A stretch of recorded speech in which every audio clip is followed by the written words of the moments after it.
ஒரு ரெசிபியோட நேமை சொல்லிடுறேன். இதோட நேம் வந்து மூங்லெட். எஸ், ஆம்லெட் மாதிரி மூங்லெட். ஸோ ஆம்லெட் வந்து நம்ம எக்ஸ் வச்சு பண்ணுவோம், மூங்லெட் வந்து நம்ம பாசிப்பருப்பு வச்சு பண்ணுறோம். ஸோ பாசிப்பருப்புக்கு வந்து ஒரு டெண்டன்சி இருக்குது. என்னன்னு பார்த்தீங்கன்னா, அது வந்து நல்ல உளுந்து மாதிரி ஃப்ளஃபி ஆகக்கூடிய ஒரு டெண்டன்சி இருக்குது. ஸோ அதை யூஸ் பண்ணி தான் நம்ம வந்து இந்த மூங்லெட்டுன்னு ஒரு பேன்கேக் மாதிரி பண்ண போகிறோம். ஸோ இது வந்து மூங் தாலில் வச்சு நம்ம தோசை சுடுவோம், அடை தோசை சுடுவோம், அதெல்லாம் செய்வோம். பட் இது வந்து கொஞ்சம் திக்காக இருக்கும். அவுட்டரில் வந்து கிறிஸ்பியாக இருக்கும், சென்டரில் பார்த்தீங்கன்னா நல்ல ஃப்ளஃபியாக இருக்கும். ஓகே, நல்ல சாஃப்டாக மாய்ஸ்டாக இருக்கும். ஸோ ரொம்ப நல்லாயிருக்கும், டேஸ்ட்டு டிஃப்ரெண்ட்டாக இருக்கும் உங்களுக்கு யூஸ்வலாக நீங்கள் பண்ணுறதை விட. ஸோ ஃபஸ்ட்டு வந்து ஊற வச்சா இதை மிக்சியில் எடுத்துடலாம். ஸோ நான் வந்து ஒரு மூங்லெட் தான் பண்ண போகிறேன், அதனால இது வந்து 1/2 கப் பாசிப்பருப்பு. ஸோ இது கூடயே நான் வந்து இஞ்சியும் நமக்கு வந்து வாயில் வந்து தட்டுப்படக்கூடாதுன்னு நினைக்கிற இன்க்ரீடியண்ட்டாக ஆட் பண்ணிடலாம். ஸோ கருவேப்பிலை.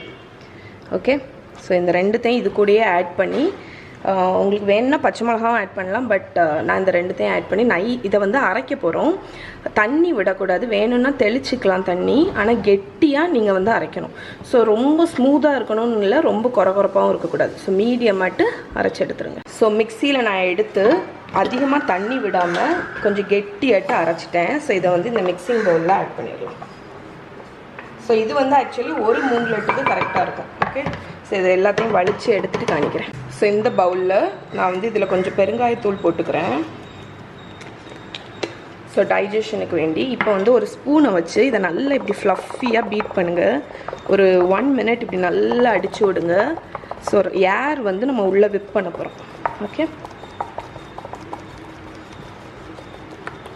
ஸோ உங்களுக்கு வந்து இதை பார்த்தாலே தெரியும், இது வந்து நல்ல லைட்டாக ஃப்ளஃபியாக ஆகிடுச்சு. இப்போ வந்து இதில் இன்க்ரீடியன்ட்ஸ் எல்லாம் ஆட் பண்ணிடலாம்.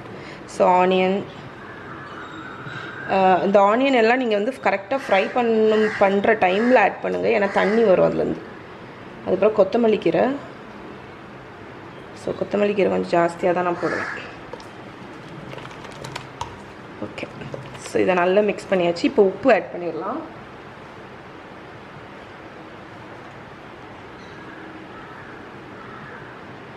ஓகே, உப்பு ஆட் பண்ணிட்டு நீங்கள் வந்து இந்த பாசிப்பருப்பை அரைக்கும் போதே கூட வந்து ஜீரகமும் வச்சு அரைக்கலாம். ஓகே, ஸோ இப்போ வந்து நான் குக் பண்ண போகிறேன். அதுக்கு முன்னாடி ஜஸ்ட் ஈனோ ஃப்ரூட் சால்ட் யூஸ்வலாக ஆட் பண்ணுவாங்க. பட் நான் ஒரு 1/4 டீஸ்பூன் போல் பேக்கிங் சோடா உப்பு இருக்குல்ல, அதை ஆட் பண்ணி நல்லா மிக்ஸ் பண்ணிடுங்க அதை.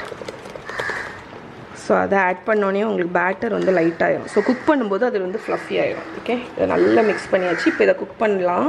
ஸோ இந்த ஆயில் வந்து மீடியம் ஹீட்லேயே வச்சுக்கோங்க. இப்போ இதில் வந்து நம்ம இந்த பேன்கேக் பேட்டரை வந்து ஆட் பண்ணிடலாம், மூங்லெட் பேட்டர்.